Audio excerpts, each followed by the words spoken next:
রে ভাই, গিফটটা পেয়ে তো অনেক খুশি। আমার গিফট কোথায় গেল দে। হ্যালো এভরিওয়ান, চলে এসেছি আজকে আর একটা নতুন ভিডিও নিয়ে। আজকের দিনটা ছিল খুবই স্পেশাল, কারণ আজ ছিল ভাইফোঁটা।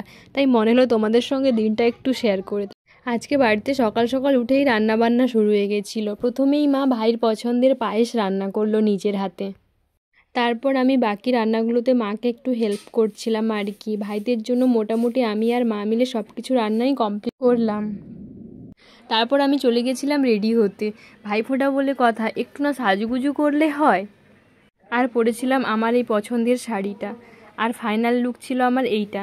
কেমন লাগছে তোমরা জানিও। আর এদিকে ভাইরাও রেডি, বসে গেছে এখন ফোঁটা নেওয়ার জন্য। আমি প্রতি বছরই দাদা আর দুজন ভাইকে ফোঁটা দিই, কিন্তু এই বছর দাদা বাড়িতে নেই, তাই দুজন ভাইকেই ফোঁটা দিচ্ছি।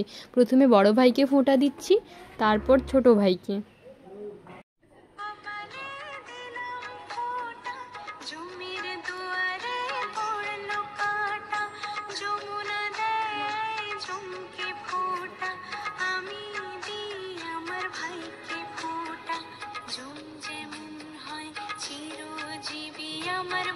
আমাদের এই ভাইফোঁটার ভিডিওটি কেমন লাগলো কমেন্টে জানিও। ভালো লাগলে লাইক করে দিও আর চ্যানেলটি সাবস্ক্রাইব করে দিও।